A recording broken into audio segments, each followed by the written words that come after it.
안녕하십니까 시청자 여러분, 박종호입니다. 자, 월요일 오후 날씨가 또 더워졌습니다. 이 더운 날씨를 또 시원하게 만들어주실 분 오마이TV가 또 특별히 준비를 했는데요. 아마 오마이TV 오래된 우리 팬들, 시청자분들, 또 팟캐스트 청취자분들은 기억하실 그분을 모셨습니다. 김창수 전 민주평통 사무처장 모셨습니다. 안녕하십니까? 네, 안녕하십니까. 너무 오랜만입니다. 오랜만입니다. 네. 자, 진짜 오랜만에 오셨는데 저희 오마이TV 시청자분들께 먼저 인사 말씀부터 좀 해주세요. 예, 제가 아주 오래전에 네. 오마이TV의 전신이라고 할 수 있는 팟캐스트 시절에 네. 우리 박종호 기자님이랑 같이 팟캐스트도 하고 그랬었지 않습니까? 맞습니다. 네. 오랜만에. 그렇죠. 몇 년 만입니까, 진짜? 글쎄요, 정말 오랜만인데요. 한 5, 6년 만. 예, 그래서 이제 지금은 팟캐스트 시대는 가고 네. 유튜브 시대가 오지 않았습니까? 유튜브로. 그런데 그때 오마이TV는 이미 선구적으로 네, 팟캐스트를 하면서 유튜브를 동시에 했습니다. 맞습니다. 그렇죠. 그 당시에 팟캐스트 또 예. 유튜브 저희와 함께했던. 그렇죠. 네. 그래서 오마이TV가 아마도 지금과 같은 어떤 시사 유튜브가 지금 굉장히 많은 국민들의 사랑을 받고 있는데 네. 이런 시사 유튜브의 선구자적인 역할을 오마이TV가 이미 했지 않습니까? 맞습니다. 네. 저희 칭찬을 처음부터 일단 제가 감사드립니다. 그렇죠. 근데 이제 방송 보시는 분들이 네. 누구시지? 제 생각을 할 것 같습니다. 제 할 일 안 했나요? 네. 예, 누구십니까? 저는 오마이TV가 그 시사 유튜브의 선구자적인 역할을 할 때 네. 그때 이미 출연을 했던 김창수라고 합니다. 네, 반갑습니다. 네, 그래서 우리 박 기자님이 네. 소개해 주셨던 대로 문재인 정부에서 마지막으로 민주평화통일 자문회의 사무처장 직을 역임했습니다. 네. 그리고 뭐 문재인 대통령 때는 청와대에서 통일비서관도 했고요. 통일비서관. 네, 개성에서 남북연락사무소. 개성에서. 네, 거기 초대 사무처장도 했습니다. 와. 네, 그래서 제가 그렇게 공문이 돼가지고 정부미를 먹느니라고 오마이TV에 출연을 못했습니다. 그러게. 그러니까 문재인 정부 시절에는 네. 공직에 계셨다. 네. 이 말씀이시고. 그렇죠. 사실은 저희가 같이 방송할 때는 공직에 계시지 않고 네. 시민 사회 운동 네. 그렇게 볼 수가 있겠죠? 예. 네. 그래서 원래 저는 시민사회에서 평화운동과 통일운동을 주역해왔습니다. 네. 김대중 정부 때는 보수와 진보가 다 합쳐가지고 화해협력을 하자고 해서 만든 민족화해협력 범국민협의회. 제가 거기 초대 정책실장을 했습니다. 거기도 이 초대가 중요합니다. 초대 정책실장. 예, 그리고 노무현 정부 때에도 청와대 NSC에서 당시 이제 또 공직에서 조금 일을 했습니다. 네. 그리고 이제 그 끝나고 나서 제가 야인이 되어가지고 제야에서 네. 시민 활동을 하고 또 연구 활동을 할 때 그때 제가 오마이TV 또 팟캐스트에 출연했습니다. 네. 그때가 아마 제 인생의 전성기가 아니었나 싶습니다. 예. 그때 한번 나가면 뭐 조회수가 엄청 났습니다. 그때 뭐 대단했죠. 그렇죠. 당시에 또 이제 엄혹한 시기였기 때문에 많은 분들이 팟캐스트에 귀를 기울여 주시고 또 기존 언론과는 다른 그런 시각에서 다른 컨텐츠를 좀 보고 싶다. 이런 분들이 많았기 때문에 그때 많은 분들 관심을 가져주셨고요. 지금 또 다시 정권이 바뀌어서 윤석열 정부 들어서 또 그런 갈급함, 그런 갈증을 느끼는 분들이 많아가지고요. 다시 또 유튜브에 대한 관심이 높아진 것 같아요. 근데 그 당시에 비해서 이제 많은 게 변화하고 발전했습니다. 네. 당연히 그렇지 않겠습니까? 세월이 많이 흘렀으니까요. 맞아요. 근데 그 중에서 제가 오늘 와서 보니까 가장 눈에 띄게 변화하고 발전한 게 몇 가지가 보입니다. 뭐가 발전했습니까? 우선 첫째는 오마이TV가 구독자 100만을 돌파했다면서요. 와, 대단한 일 아닙니까? 꽤 됐습니다. 꽤 됐습니까? 네, 지난해에 돌파했기 때문에 1년 됐습니다. 그리고 또 두 번째로 우리 박종호 기자님 진행 솜씨가 놀라울 만큼 발전했는데요. 저는 나이를 좀 먹어서 저는 뭐 그때나 지금이나 뭐 목소리도 안 좋고 발음도 항상 이 콧먹은 소리를 한다고 항상 지적을 받아갔는데 제가 그 동안에 이제 내가 언제 오마이TV 한번 다시 나가볼까 학수고대하면서 오마이TV에 나가기 위해서 칼을 갈았습니다. 그래요? 칼을 갈 뿐만 아니라 목소리도 제가 가다듬고 발음도 정확하게 하려고 훈련을 엄청 했습니다. 그래도 안 되던데요.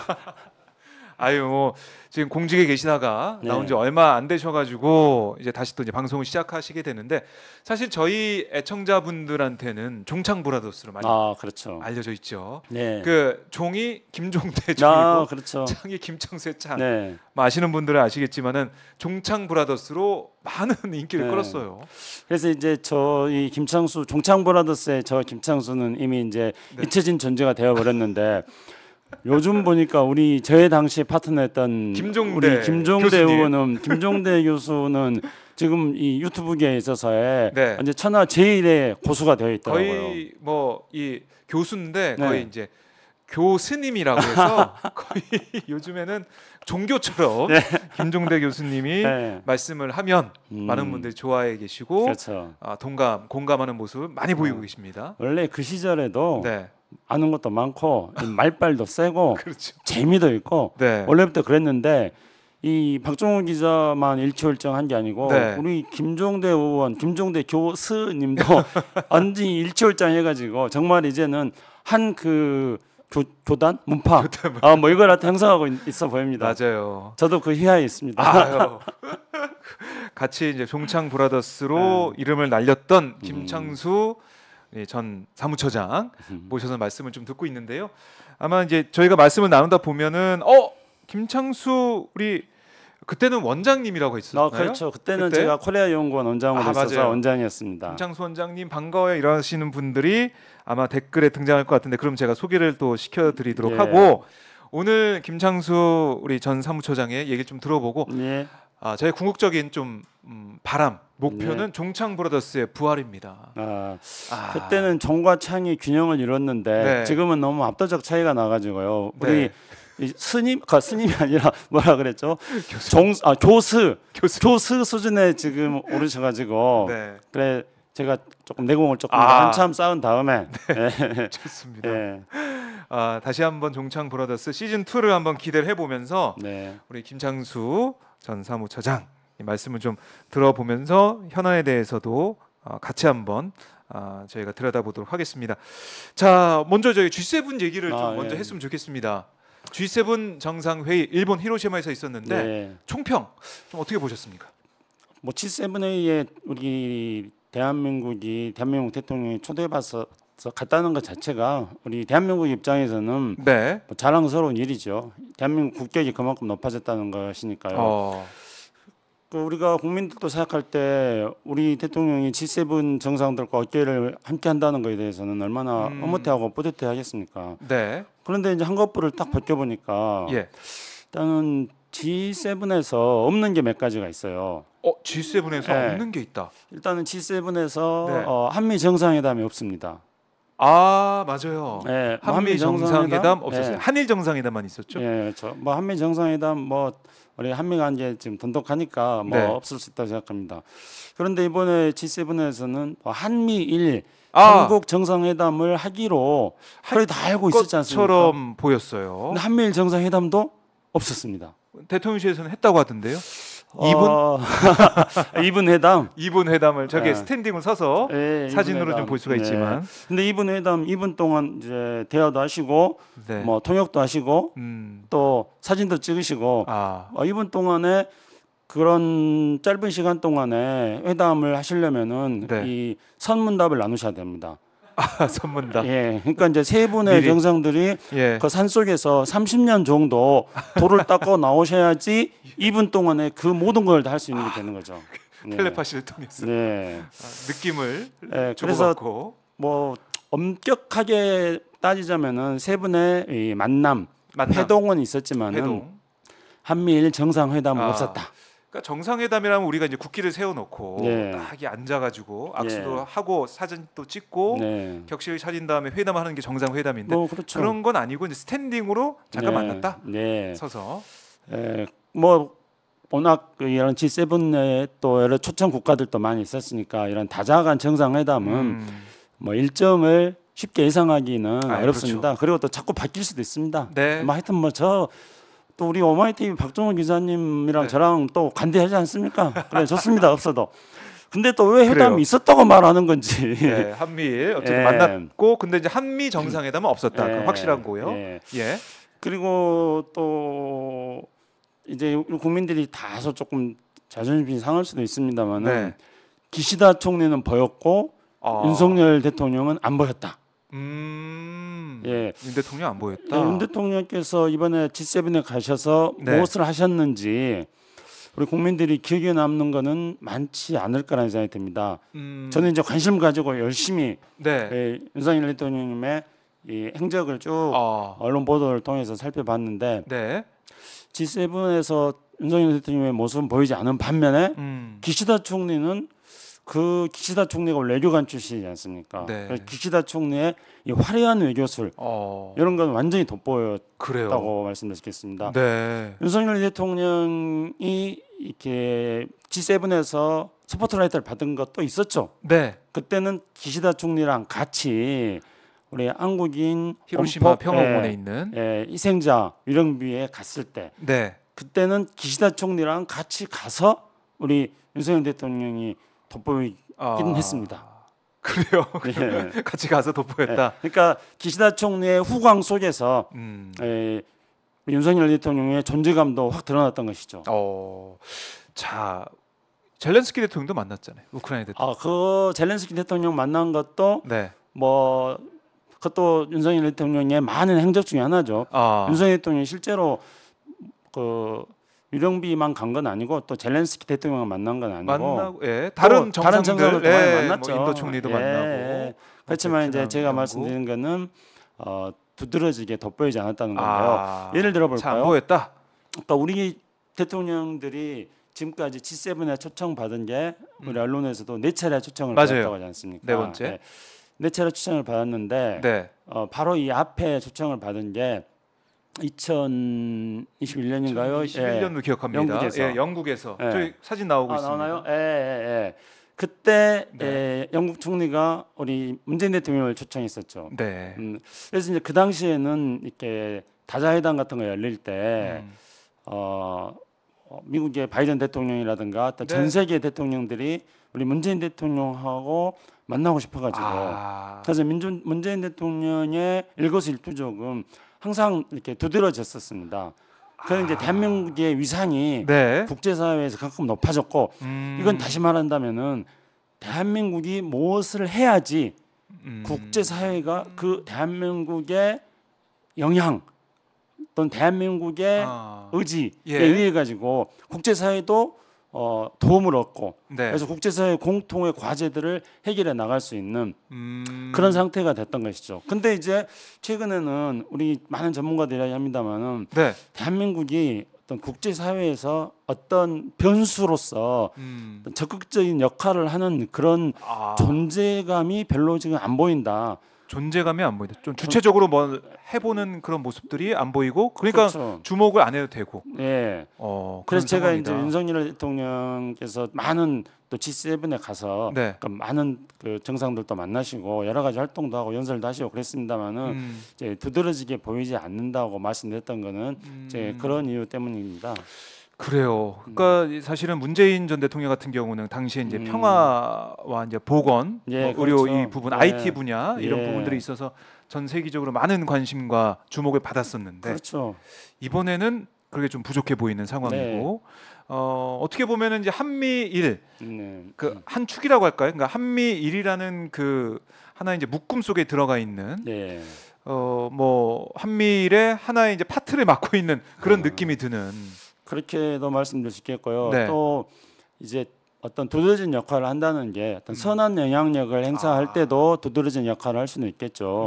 또는 아주 그 어떤 그런 선한 영향력과 정 반대되게 또 아주 그 독특하거나 또는 어떤 돌발적인 그래서 또 주목을 받을 수 있는 뭐 이런 경우도 있을 수 있겠죠. 그런데 이번에 또 이 대통령께서 G7에 이렇게 가시기 전에는 또 우리 언론에서 한국일보에서 특종을 했었죠. 인도그로 그러니까 우리가 일본이 우리 대통령에게 요청을 해가지고 중국에 대해서 우리가 어떤 그런 법의 지배를 받아야 되는 그런 발언을 우리 이제 대통령이 하는 걸로 그렇게 해가지고 예, 힘에 의한 그런 어떤 현상 변경을 반대한다. 네. 뭐 이런 말씀을 우리 대통령께서 또 하셨으면은 저는 물론 그걸 안 하신 게 더 바람직하다고 생각합니다. 근데 그걸 하시면은 또 이제 뭐 국제사회에서 중국이라든가 러시아가 또 반발해가지고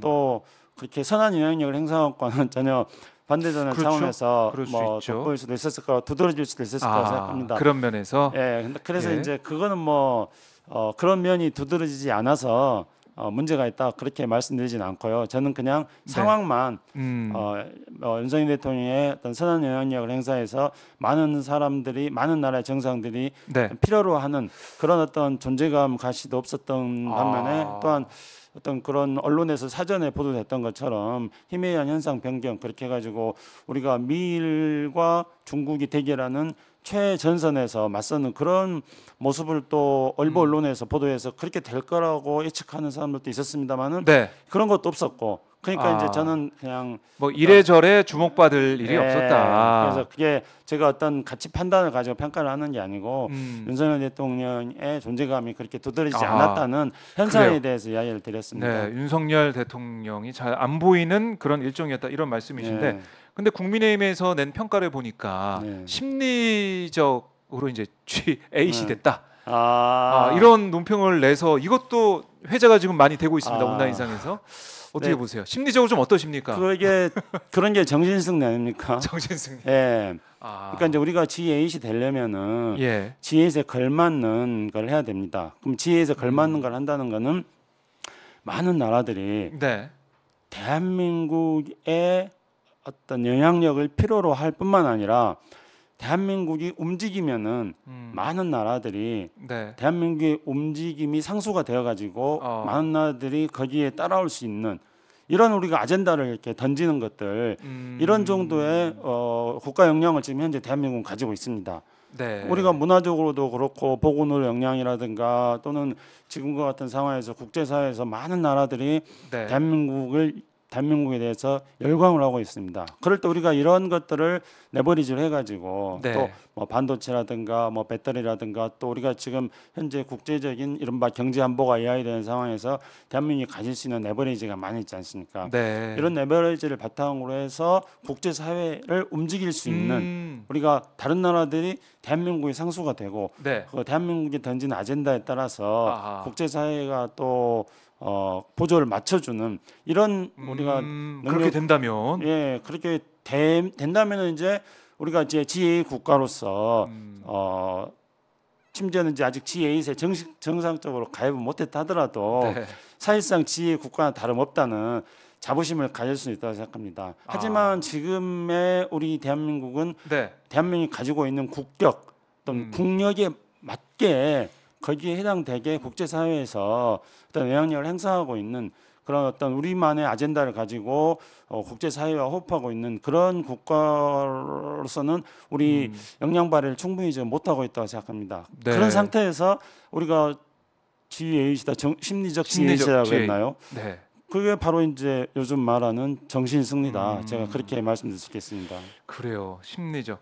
사실은 지난번에 이제 한미 정상회담에서 나왔던 그 워싱턴 선언 그걸 가지고 느낌으로 그러니까 핵을 우리가 이제 공유하는 듯한 느낌을 받을 수 있다. 그리고 국민의힘에서는 사실상 핵 공유다 이렇게 평가를 했었는데 그런 이 자세, 그런 태도와 지금 또 심리적 A씨라는 논평이 좀 이어지면서 진짜는 거 아닌데 뭐 심리적, 느낌적 사실상 이렇게 수식어를 붙여가지고 마치 그렇게 된 것처럼 하는 모습. 그래서 그때도 이제 핵공유가 이제 국민들이 그런 느낌을 가질 수 있다고 이야기를 하니까 미국에서 바로 다이렉트로 그 아니라고 했죠. 아니라고 하지 않습니까? 그래서 그 개념이 다르다고 이야기했습니다. 그래서 이 한미 간의 이 동북아 질서를 어떻게 만들어 나갈 것인가에 관련된 매우 예민한 주제인데 이 예민한 주제에 대해서 우리는 느낌이라고 이야기하고 미국은 개념을 이야기하고 그러니까 한미 양국의 외교안보 담당자들이 느낌과 개념을 가지고 서로 옥신각신했던 것입니다. 그러니까 이거는 정말 국가의 안보라는 것은 국민의 생존과 안전 그리고 국제사회하고의 관계 여기 밀접한 영향을 가지는 거 아니겠습니까? 그런데 이런 중대한 문제가 우리가 미국과 관계가 중요한데 미국과 관계에서 안보 문제를 가지고 느낌과 개념을 가지고 한미 고위 당국자들끼리 이렇게 의견이 맞지 않는다는 것도 네. 그것도 우리 국민들이 좀 납득하지 못했던 사안이었었죠. 그동안 이제 못 봤던 상황이 외교적으로 펼쳐져 가지고 좀 어리둥절했던 그런 상황이고.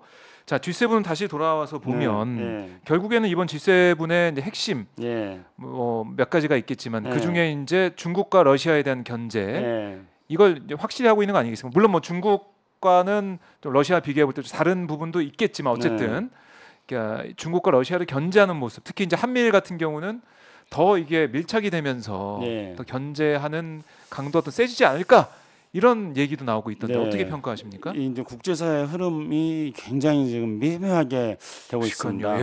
이번 G7을 계기로 해서요. 그 이제 G7에서 유럽 국가들의 태도가 이제 기존에도 미국이 어떤 러시아, 중국하고 대립 전선을 형성하려고 하는 것에 대해서 유럽 국가들이 반드시 거기에 적극적으로 참여하는 것으로만 보기 어려운 그런 행보를 보였습니다. 가령 이제 마크롱 대통령 같은 경우에는 국빈 만찬으로 미국이 최초로 초청을 하지 않았습니까? 그래서 미국에 가가지고 국빈 만찬에서 대접 잘 받고 그리고 나서는 다시 중국을 방문했단 말입니다. 시진핑 만나러 갔어요. 그러니까 이제 또 독일도 뭐 중국하고 관계를 완전히 단절시켰거나 하지 않고 있습니다. 시진핑이 사면임이 된 다음에 제일 먼저 갔잖아요. 독일이. 그렇죠. 그래서 이제 유럽 국가들에서는 이번에 이제 G7에서 그런 이야기가 나왔는데, 그러니까 디커플링이 아니라 디리스크다. 그러니까 디리스크. 디커플링이라는 것은 이제 중국하고 이렇게 떨어진다 이렇게 이제 말씀드릴 수 있겠죠. 근데 유럽 국가들은 중국과 떨어지려는 것이 아니라 디리스크다. 그러니까 중국으로부터 오는 리스크를 감소하려고 하는 것이다. 리스크를 줄이려고 하는 것이다. 그 리스크라는 여러 가지가 있겠죠. 중국과의 뭐 교역이라든가 이런 것들이 줄어들면은 그것도 리스크가 될 수 있는 거고. 그렇죠. 또 반대로 중국이 그런 어떤 그 경제적 교역 이런 것들을 수단으로 해가지고 또 국제사회에 정치적 압력을 행사하려고 한다면은 그것도 또 리스크가 될 수 있겠죠. 그러니까 디리스크 중국으로부터는 리스크를 줄이고자 한다는 것은 중국과의 교역을 통해서 얻을 수 있는 이익 또는 실제로 중국으로부터는 압력 이 양자 모두에가 위협이 되니까 자기들의 국익을 중심으로 해서 이 중국으로부터 오는 리스크 이것들을 줄여나가자는 그런 스탠스를 유럽 국가들은 취하고 있었습니다. 그래서 이제 이번에 유럽 국가들이 그런 이야기를 했습니다. 물론 이제 또 이번에 히로시마 그 선언에서는 또 러시아와 중국에 대해서 상당히 강도 있는 그런 어떤 표현도 하면서 동시에 또 디커플링이 아니라 디리스크다고 하면서 여지를 또 많이 남겨두는 이런 지금 굉장히 미묘한 흐름이 있습니다. 근데 이런 미묘한 흐름에서 우리가 또 더 주의 깊게 살펴봐야 될 것은 바이든 대통령의 발언입니다. 이번에 중국에 대한 발언 그거 말씀하시는 거죠? 바이든 대통령은 이제 앞으로 중국과의 관계에 대해서 조금 좋아질 수 있을 듯한 그런 발언들을 조금 시사하고 있지 않습니까? 그것도 참 희한한 게 사실은 미중 분쟁 속에서 우리나라 그러니까 윤석열 정부 들어가지고 선택을 해버린 거잖아요, 미국 쪽에. 그래서 이제 한미일로 이제 갈 수밖에 없다라고 했는데 또 바이든 대통령 말은 중국과의 관계를 아예 끊는 게 또 아니니까. 그러니까요. 뭡니까? 그러니까 이제 우리 그 작년인가요? 작년에 나토 정상회담에 윤석열 대통령이 가셨을 때. 우리 청와대 고위 관계자, 거기 이제 수행했던 고위 관계자는 탈중국을 이제 이야기한 거 아닙니까? 그렇죠. 탈중국. 우리가 이제 앞장서서 그렇게 이야기를 했던 것이었고요. 그리고 그런 반면에 이제 지금 현재 작년만 하더라도 미중 무역량이 사상 최대치였습니다. 그러니까 그것도 좀 희한하더라고요. 그리고 줄어들고 있는데. 그리고 이제 미국 입장에서 본다면 미국의 물가가 계속 지금 오르고 있고요. 뭐 그런 여러 가지 미국 경제에 복잡한 신호들이 계속 나타나고 있기 때문에 인플레이션이 자제되지 않고 있고 가격이 높아가지고 그래서 이제 중국으로부터 오는 어떤 여러 가지 교류라든가 교역 이런 게 존재하지 않고서는 이런 미국의 물가를 잡는 게 어렵다는 특히 이제 선거를 앞두고 있을 경우에는 그런 판단을 할 수밖에 없지 않겠습니까? 미국이 상당히 실리적으로 실리 외교, 실용 외교를 하고 있네요. 그러니까 이번에 G7을 통해 가지고 유럽 국가들 G7 어떤 성명에는 이제 그런 중국 러시아에 대해서 강경한 입장이 있는 반면에 또 이면에는 이제 디커플링이 아니다는 그런 여지를 또 두고 있고요. 네. 미국도 마찬가지고 바이든 대통령도요. 그런 상황에서 이제 그러면은 우리는 그동안에 네. 너무 나가버렸지 않습니까? 우리가 제일 지금 최전선에 있는 느낌이 드네요. 그래 이제 우리는 그래서 또 우리 이제 정부 당국자들은 또 뭐 한중일 정상회담도 생각하고 있고 여러 가지 이야기를 하고 있습니다. 그렇게 하고 있는데 그렇게 이야기하고 있는데 이거 잘못하면은 버스 지나간 뒤에 네. 우리가 지금 손 흔드는 건가요? 홀로 우리가 남아가지고 손 흔들고 있는 게 다 그 버스를 타고 지금 어딘가로 가고 있는데 우리는 이제 홀로 남아가지고 손은 자칫하면 이제 그렇게 될 수도 있다는 거죠. 그래서 이번에 사실은 G7에서 네. 우리 대통령의 존재감이 드러나지 않았다고 제가 말씀드렸던 것은 우리의 국익을 중심으로 해서 네. 대한민국의 국력과 대한민국의 국격을 가지고 국제사회에서 우리가 어떤 아젠다를 던지는 것 그렇게 해서 국제사회와 함께 해나가는데 우리가 그것을 충분히 할 수 있는데 그런 역할들이 안 보인다는 점 때문에 제가 안타까워해서 그런 표현을 안타까운 썼던 상황이다. 우리가 사실 주도권을 행사할 수 있는 부분이고 네. 그동안 뭐 안미 경중이라고 해서 네. 안보 미국의 동맹을 강화하고 끈끈하게 가는 것도 중요하지만 경제적으로는 또 중국의 영향력을 부인할 수가 없기 때문에 물론이죠. 그런 부분들을 어떻게 잘 조율해 날 것이냐 이게 좀 중요하다라고 외교에서는 얘기해 왔는데 그렇죠. 이번에는 그게 안 보이고 네. 아예 한쪽으로 기울였기 때문에 국익을 저해하는 게 아니냐 이런 비판도 나오고 있는 거죠. 이제 그래서 윤석열 대통령이 이번에는 이제 전면적으로 그 어떤 네. 중국이라든가 뭐 러시아에 대해서 뭐 전면적으로 이렇게 대립 전선을 치려고 하지 않는 그런 또 태도를 취하지 않았나 그런 생각도 듭니다. 네. 한편으로 그렇게 듭니다만 이제 뭐 단지 이번 G7에서 어떤 그 포지셔닝을 했는가 꼭 이것뿐만 아니고 대한민국의 외교를 한번 전반적으로 검토봐야 되는 거죠. 윤석열 정부 외교 그러니까 1년 동안 쭉 돌아보면 그러니까 뭐 지금 시간에서 그걸 제가 뭐 다 이야기 드리기는 좀 어렵겠습니다만 그러나 이제 우리 박정우 기자님께서 아까 말씀하셨던 중국 러시아 관계 속에서 대한민국의 어떤 위치를 잡아야 되는가 하는 점인데요. 그건 저는 매우 제가 표현하자면은 이렇게 표현할 수 있을 것 같아요. 네. 피벗 외교를 해야 된다. 피벗 외교. 네, 이제 피벗 외교라는 거는 농구 하면은 농구는 이제 한 발을 축으로 하고 이걸 고정시키고 다른 발을 가지고 좌우 앞뒤로 움직이면서 그러면서 이제 뭐 공도 받고 뭐 공도 또 패스를 하고 그렇게 해가지고 다각적으로 시야를 넓게 활동을 할 수 있는 게 피벗 농구에서는 피벗 플레이라고 피벗 플레이. 네, 김윤상 기자가 매주 농구를 하고 있기 때문에 그래서 잘합니다. 잘 알죠 우리 김윤상 기자. 근데 뭐 김윤상 기자 요즘 또 부상이라는데 좀 괜찮아졌어요? 손가락 부상 당해서 요즘에는 잘 못 뛰고 있다. 어쨌든 농구에서 나온 영어다. 네, 농구에 요즘 또 농구 그 NBA 슬램덩크도 뭐 열광이고 또 리바운드인가는 우리 영화도 있었습니다. 리바운드 맞습니다. 이제 많은 사람들이 또 농구에 대한 관심을 가지고 있는데 바로 그 농구 용어인 피벗 플레이가 우리 외교에서 외교도 필요하다. 그럼 우리는 어디를 한 축을 해야 되는가? 우리는 당연히 우리 국익을 한 축을 해야 되죠. 국익. 뭐 당연하죠. 국익을 한 축을 한 다음에 이제 두 발로 딱 설 때 첫 번째 이 발은 일단 미국을 디뎌야 되죠. 그러나 우리가 한 발은 국익으로 한 발은 미국으로 그렇게 하잖아요. 두 발이 딱 고정돼 있잖아요. 그러면은 앞에서 밀면 뒤로 넘어져 버립니다. 뒤에서 밀면은 앞으로 넘어져 버립니다. 그렇죠. 그렇기 때문에 피벗 플레이가 필요한 것이죠. 그래서 앞뒤로 왔다 갔다. 그렇죠. 왼발은 국익에 확실한 축을 딱 두고요. 오른발은 일단 미국으로 딱 두는 거죠. 우리가 그러나 이제 미국에 뒀다가 그 다음에 또 일본으로 또 옮겼다가 또 중국으로 또 갔다가 또 러시아로 갔다가 다시 또 미국으로 돌 수도 있고 넘어지지 않기 위해서 그렇죠. 요리조리. 그리고 이제 지금 우리가 미국 쪽에서 발을 향하고 있는데 갑자기 뒤에서 공이 날아오면 어떻게 해요? 그럴 때는 또 얼른 발을 또 옮겨서 몸을 돌려야 되지 않겠습니까? 그렇게 해서 그 뒤에서 날아오는 공을 또 받아야 되는 것이고요.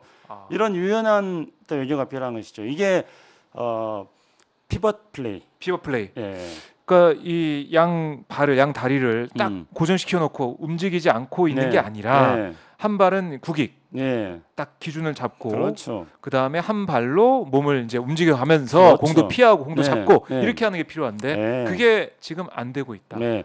그래서 저는 왼발은 제가 이제 왼손잡이니까 네. 오른손잡이니까 네. 왼발이 축이죠. 아, 왼발은 그렇죠. 국익에 딱 고정시키는 겁니다. 그러니까 오른발은 이제 한미동맹 중요하죠. 한미동맹에 좀 두는 시간이 많이 있을 수도 있어요. 네. 그런데 유럽 쪽에서 공이 날라온다. 그러면 또 이게 돌려야 되는 겁니다. 그렇게 해서 이제 이렇게 그런- 전후 좌우로 네. 유연한 플레이. 우리가 이제 전천후 전방위적인 아, 그런 외교를 해야 되는 거죠. 이미 우리가 지구촌 시대라고 말한 지가 오래되지 않았습니까? 그렇죠. 우리가 지금 윤석열 대통령도 글로벌 외교 그렇게 얘기하는데요. 영어도 중간중간 많이 쓰잖아요. 그렇죠. 예. 저도 이 글로벌 외교 그리고 윤석열 대통령 정부가 지금 추구하고 있는 게 글로벌 중추 국가입니다. 네. 그럼 글로벌 중추 국가로 나가기 위해서는 이 피벗 플레이를 잘해야 되는데 우리가 지금 피벗 플레이를 잘못하고 있습니다. 두 발을 다 고정시키고 있습니다. 그렇기 때문에 어느 한쪽에서 앞이나 뒤나 옆에서 밀어버릴 경우에는 심하면은 넘어지고 아, 최소한 흔들리는 겁니다. 그렇네요. 네. 이게 기준점이 없으니까 네. 이렇게 지키고 있는, 디디고 있는 그 발이 없어지게 된다면 그런 상황이 있게 되는 농구 그 상황을 외교에다가 대입을 해주셨는데 네. 자 이제 근데 지금 윤석열 대통령, 윤석열 정부의 생각은 그런 것 같아요. 가치 외교, 네. 가치 동맹 어쩔 수 없다 지금. 어쩔 수 없어. 왜냐하면 지금 국제 정세가 그럴 수밖에 없는 거야라고 뭐 공급망 동맹부터 해서 네. 외교, 안보, 경제까지 연결시켜 가지고 한미일의 협력을 강화하는 방향으로 갈 수밖에 없다는 거예요. 이런 주장은 또 어떻게 보세요? 그 시대가 변했다, 세상이 네. 바뀌었다 이런 건데. 이 불변의 진리가 있습니다. 아 불변의 진리가 있어요. 예. 시대가 바뀌어도 네. 변하지 않는 불변의 진리는 한반도 지정학을 극복해야 된다는 것입니다.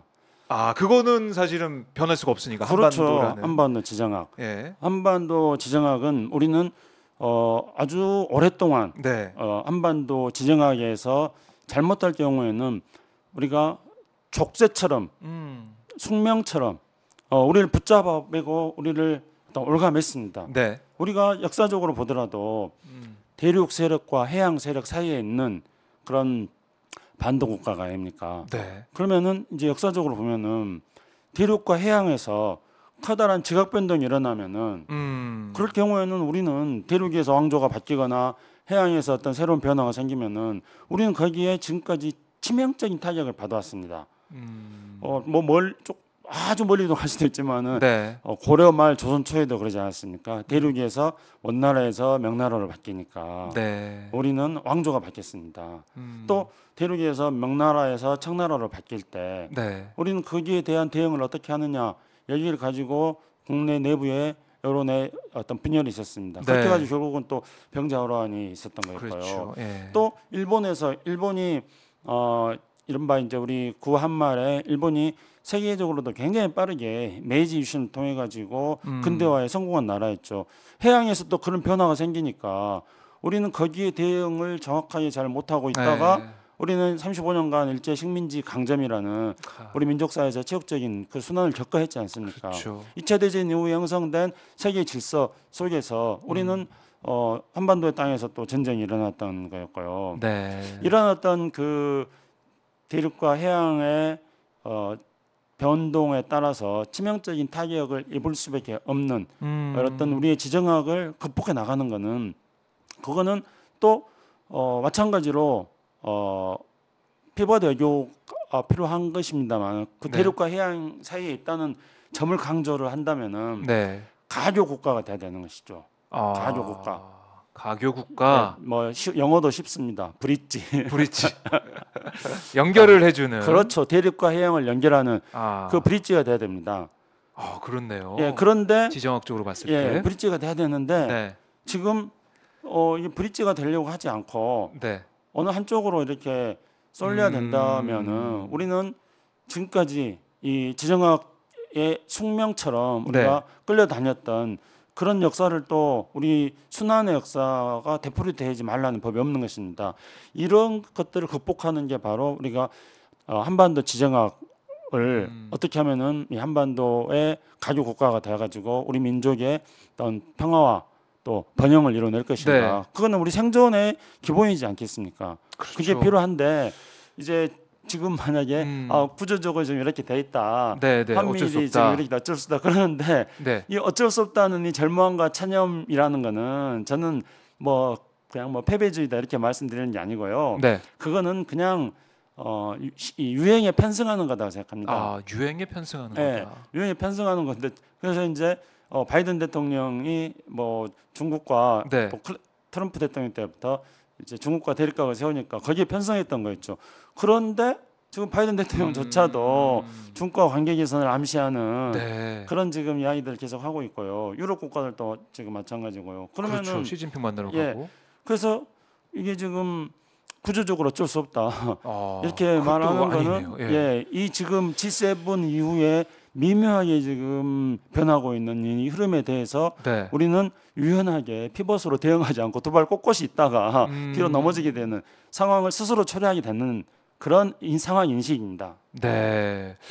그러니까 참 외교라는 게 유연해야 되고 국익을 제일의 이제 가치로 놓고 그 국익을 지키기 위해서 맞습니다. 더 늘리기 위해서 사실 소리 없는 전투라고 해야 되죠. 외교 자체가. 그렇죠. 소리 없는 전투지만은 외교는 그러니까 소리가 없습니다. 그 말은 무슨 말이냐면은 외교는 회색지대가 넓습니다. 그래서 이건지 저건지 대단히 이렇게 모호하다 이렇게 말할 수 있겠지만요. 저는 좀 그걸 능동적으로 말해가지고 전방위적이어야 된다. 그러니까 우리에게 이익이 되는 것들에 대해서는 모두 다 취해야 되는 겁니다. 그래서 왼편, 오른편, 옆편, 뒤편 이렇게 피벗을 통해 가지고 전방위적으로 그렇죠. 우리에게 유리하는 것들을 다 취하는 것. 나는 오른편 것만 취하겠다. 나는 왼편 것만 취하겠다 하는 것은 이 외교를 이렇게 회색지대로 놔둬 가지고 모든 걸 다 취해야 되는 것인데 어느 한 편만 취하겠다는 것은 모든 걸 다 취하는 게 아니고 한 편을 취하는 대신에 다른 건 다 잃겠다는 겁니다. 이건 무슨 말이냐면은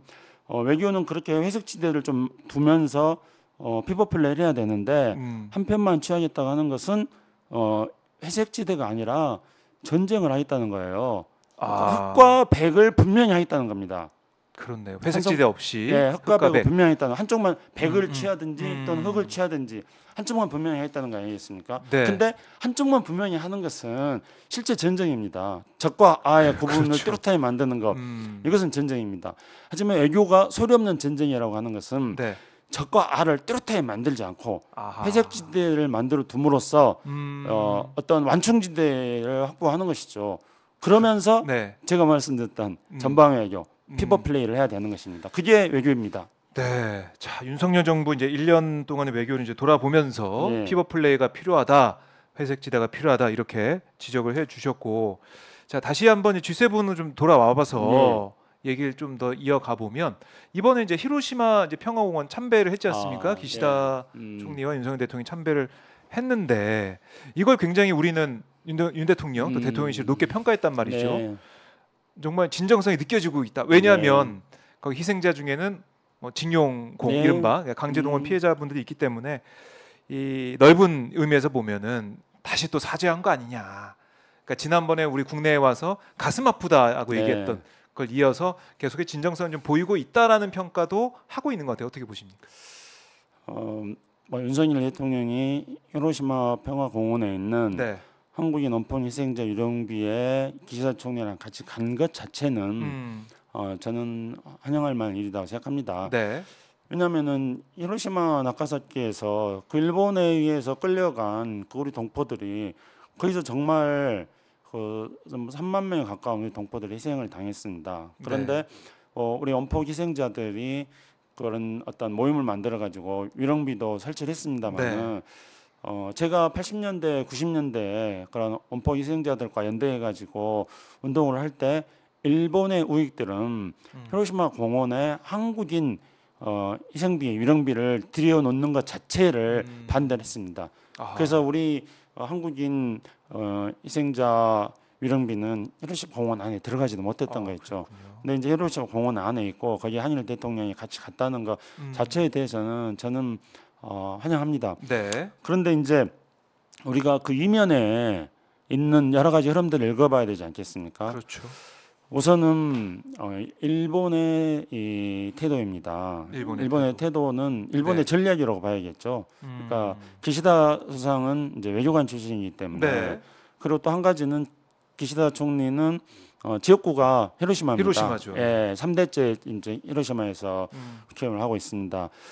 그래서 일본은 2차 대전 때 이 피폭을 당한 희생 국가이기 때문에 그래서 핵 없는 세계를 만들어야겠다. 히로시마의 어떤 히로시마 출신 정치인답게 핵 없는 세계를 만들어야겠다고 이야기를 합니다. 그러니까 그러기 위해서 자기들이 희생자 코스플레이를 하고 있는 거죠. 원폭 피해국이다. 특히 히로시마 원폭 투하됐던. 그런데 만약에 이런 어떤 그 기시다 수상의 기시다 총리의 그 히로시마에서 한국 윤석열 대통령이랑 같이 우리 유령비에 참배한 게 진정성이 있으려면은 일본이 어떤 가해 국가로서 한국에 대해서 취했던 태도들에 대해서도 언급을 했어야 됩니다. 그냥 뭐 과거에 서울에 와서 가슴 아프다고 말했던 거 그거는 기시다 총리가 개인적으로 말한 거지 않습니까? 그렇죠. 뭐 누구에 대해서 가슴이 아픈지 정확히 얘기도 안 했죠. 이번에 거기서 그런 이야기를 한 것도 아니지 않습니까? 우리 대통령이 그렇게 말해 준 거예요. 그러니까 이게 참배를 한 다음에는 메시지가 없었어요. 사실 없었고 이제 정상회담 가운데서 우리가 그 용기 대단하다 뭐 이렇게 이런 식으로 얘기했더니 기시다 총리 뭐 평화를 얘기하면서 구체적인 언급을 또 하지 않았습니다. 그러니까 기시다 총리가 기시다 총리는 피해자 국가로서 피해자로서 이 일본에 대한 어떤 국제사회의 이미지를 만들어 나가는 그런 역할을 하는데 이번에 한국인 유령비 참배하는 것도 저는 외교적으로 아주 잘 배치한 거다고 생각합니다. 만약에 진정성이 있으려면은 그 한국인 원폭 희생자 다수가 3만 명 중에 대략 2만 명 가까이는 강제 동원되신 분들입니다. 그러면은 그 강제 동원 문제에 대해서 당연히 언급을 해야죠. 그리고 본인의 의사와 상관없이 끌려가지고 희생당한 그 원인이 어디가 있습니까? 일본이 이렇게 한 거기 때문에 그 점에 대해서도 뭔가 언급이 있었을 때 그랬을 때 이제 우리는 그 진정성을 느낄 수 있다고 생각합니다만은 이번은 그런 의미에서 본다면은 진정성을 찾아보기 힘들고 오히려 어떤 희생자로서의 일본에 대한 국가 이미지를 만들어 나가려고 하는 기시다 총리의 노련한 외교술이 이번에도 발휘됐다 이렇게 생각합니다.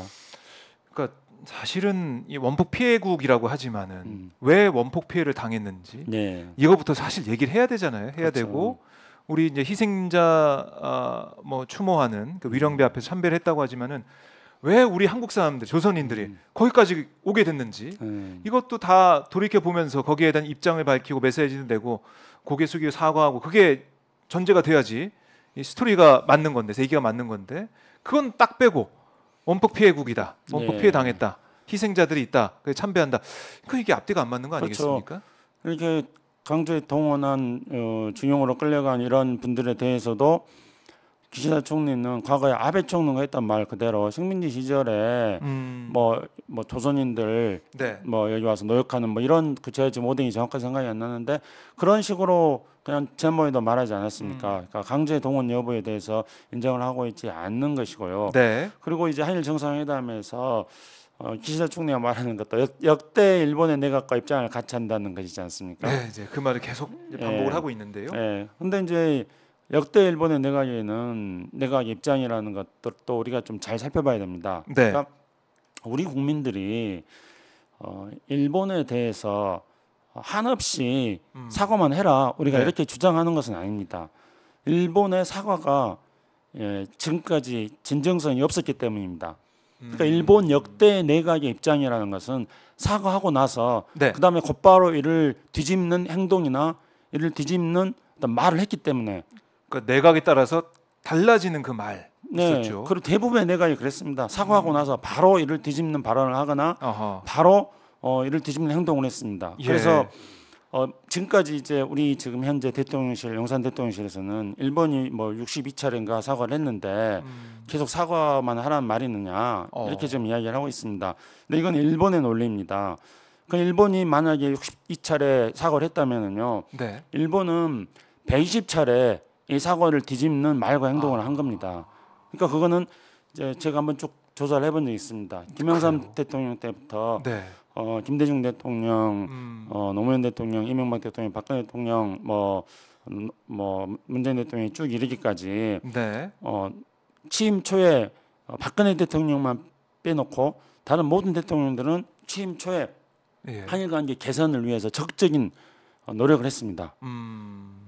그 가장 큰 성과를 낸 거는 이제 김대중 대통령이었고요. 네. 김영삼 대통령도 마찬가지였습니다. 그래서 우리가 일본의 사과라고 알려진 대표적으로 김일성 대통령이 알려진 네. 뭐 무라야마 다마라고 있습니다. 근데 무라야마 다마를 하고 나서 얼마 있다가 일본 내각에서는 한국이 그러니까 조선이 일본 덕택에 식민지 지배를 받아가지고 성장했다 네. 이런 말을 하고요. 그리고 뭐 모든 역대 일본 내각들이 한국 정부가 적극적으로 관계 개선을 하는 노력에 발맞춰 가지고 네. 사과를 하는 듯 하다가 바로 뒤로는 일본 독도 문제라든가 일본군 위안부 문제라든가 교과서 왜곡 문제라든가 모든 문제들을 다시 이제 거론하고 심지어 이제 야속군이 신사 참배를 또 바로 하기도 하고요. 네. 이런 식으로 일본의 역대 내각이 사과를 했지만은 그 이후에 곧바로 사과를 뒤집는 말과 행동을 했습니다. 그렇기 때문에 사과를 했는데 곧바로 말과 행동을 뒤집으면은 어떻게 이것이 진정성 있는 사과라고 볼 수 있겠습니까? 그렇죠. 그런데 일본은 그 사과를 했다는 점만 이야기를 합니다. 그래서 60여 차례 사과를 했는데 네. 언제까지 사과만 하란 말이냐? 이게 이제 일본 사람들이 만들어낸 논리입니다. 그런데 우리 정부가 그 일본 사람들이 만들어낸 논리를 대신 말해주고 있는 거죠. 우리는 일본이 62차례 사과를 했지만은 네. 사과 후에 또 그 사과의 진정성을 의심케 하는 말과 행동을 했다.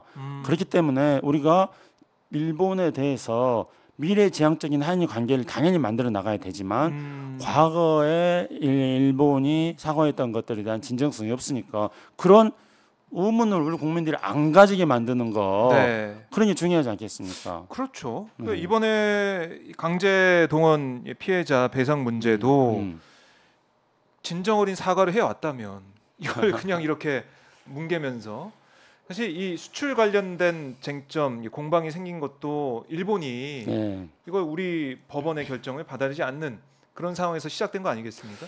그때도 이제 바로 그 강제 징용 문제에 대해서 네. 일본이 이른바 이제 우리에 대한 그 화이트리스트에서 배제하는 수출 규제를 하지 않았습니까? 그거는 누구나 다 아는 사실이죠. 그리고 나서 이제 당시에 문재인 정부가 그거에 대해서 또 지소미아로 또 대응을 했습니다. 그렇죠. 근데 그때 일본의 태도를 보면은요, 명백히 어떤 강제 동원에 대한 우리 법원의 판결에 대한 대응으로 일본이 화이트리스트에 대해서 배제를 했지만은 그래서 일본이 바로 이런 어떤 정치 문제, 경제를 연결시켜가지고 대응을 한 거잖아요. 네. 그래놓고 우리가 거기에 대해서 지소미아로 대응을 하니까 어떻게 또 그런 경제 문제를 가지고 또 군사로 대응을 하느냐 이렇게 우리한테 완벽한 내로남불인 거죠. 그렇기 때문에 이러한 어떤 일본의 태도, 일본 역대 내각의 태도들을 본다면은 네.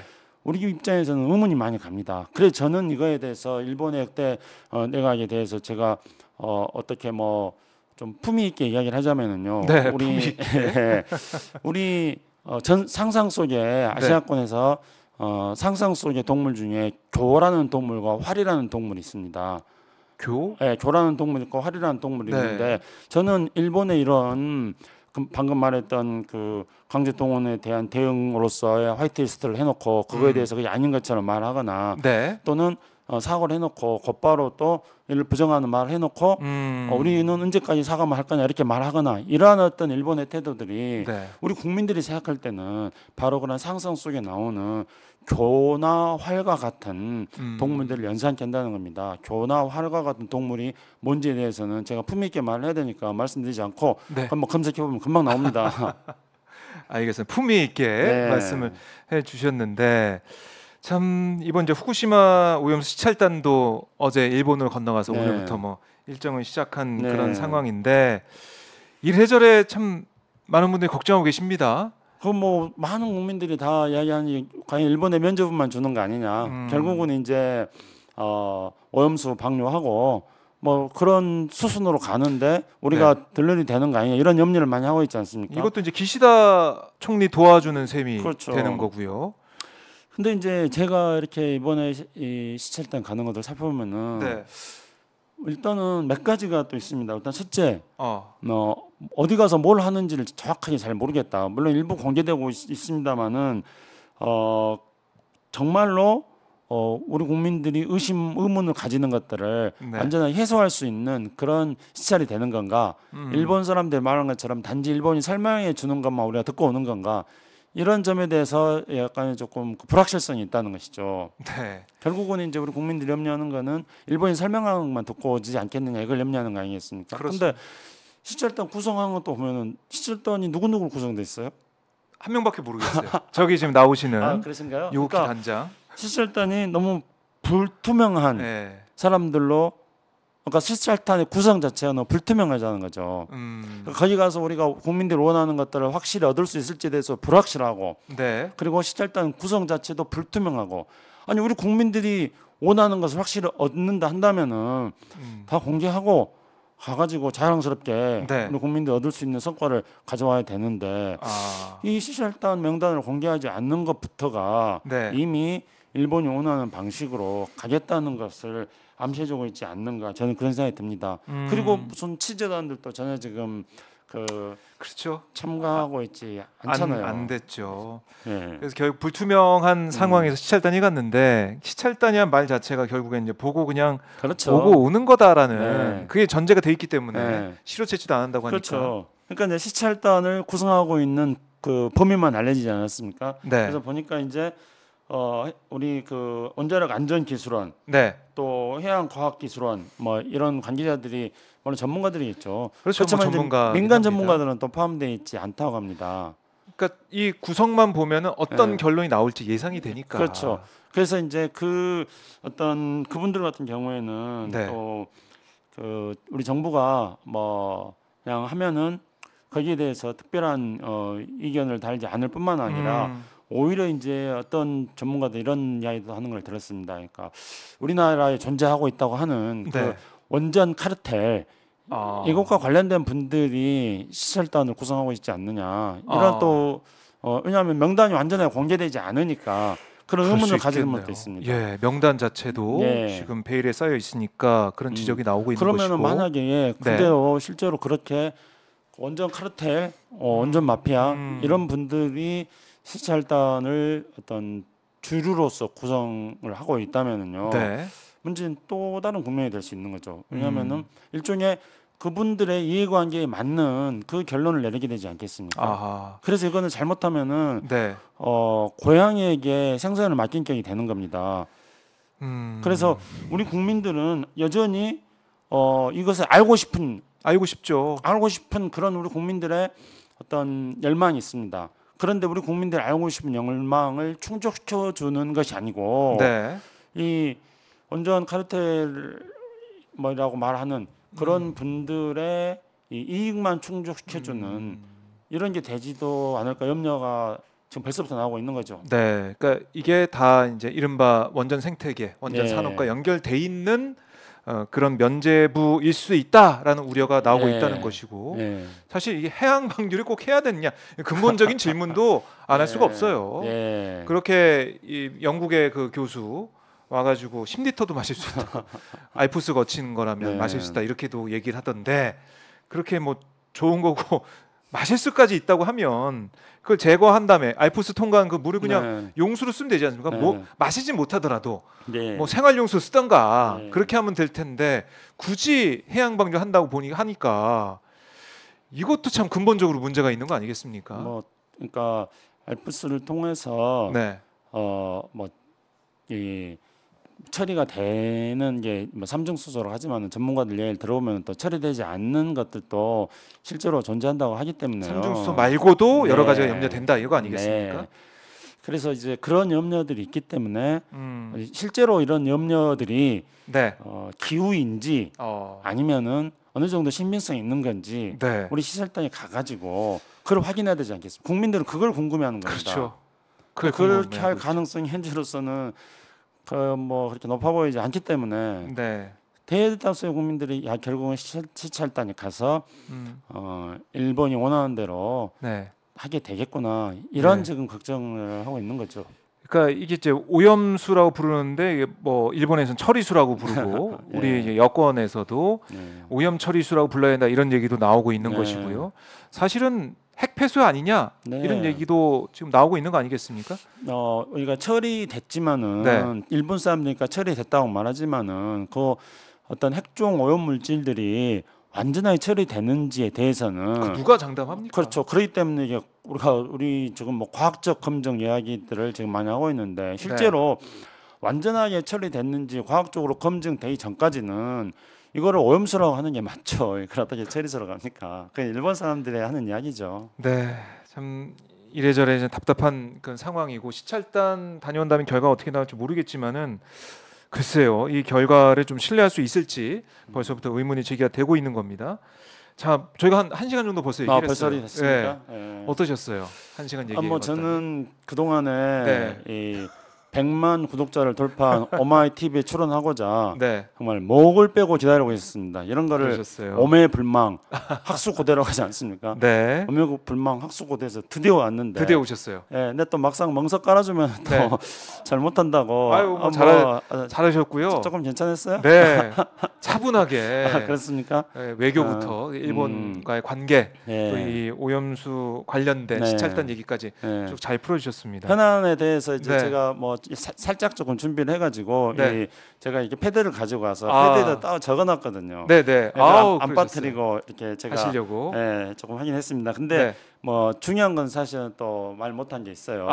근데 처음에 와가지고 뭐 그냥 모든 걸 다 털어놓으면은 그럼요. 그래서 제가 남겨놨습니다. 다음에 또 나오실 수 있게. 저도 지금 비장의 카드. 비장의 카드. 이번에 한미일 정상회담이 제대로 되지 않고 2분에 끝났고 그것이 가져오는 향후의 여파가 어떻게 될 것인지. 이제 지금 바이든 대통령이 한미일 정상회담을 이제 워싱턴 DC에서 하겠다. 초청하지 않았습니까? 거기에 또 이 뭐라 그럴까요? 어떤 그 흐름을 읽어야 되는 우리의 예리한 시선이 필요한 겁니다. 그 대목이 우리가 딱 꽂혀야 됩니다. 그거는 근데 제가 말하지 않았죠. 그래요.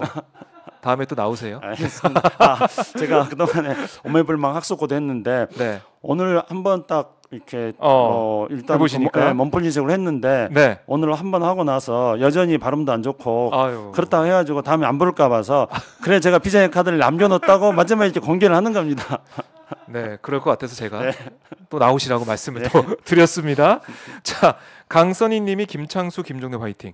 아마 이분은 이 종창 브라더스 이걸 좀 아시는 분 같아요. 많은 분들이 함께 해주셨고요. 아마 저희가 이제 VOD 또 올라가고 하니까 이제 보시면서 맞아 김창수가 있었지 이런 얘기를 많이 하실 것 같습니다. 자, 오늘 고생 많으셨고 끝으로 저희 시청자분들께 못다한 말씀이나 하시고 싶은 말씀 한 말씀 해주십시오. 결정적으로 못다한 이야기는 다음에 하겠습니다.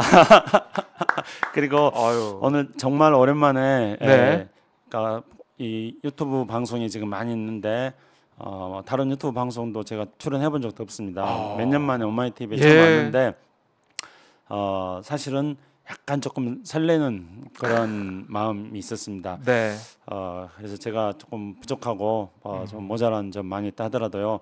이 1일 5일씩 할 때마다 조금씩 새로운 모습으로 발전해 나가겠습니다. 성원해 주시고 기대해 주십시오. 감사합니다. 네, 오늘 말씀 잘 들었습니다. 다음에 또 모시겠습니다. 감사합니다. 네, 고맙습니다. 다음에 비장의 카드 좀 보여주세요. 좋습니다. 네, 고맙습니다. 네, 감사합니다.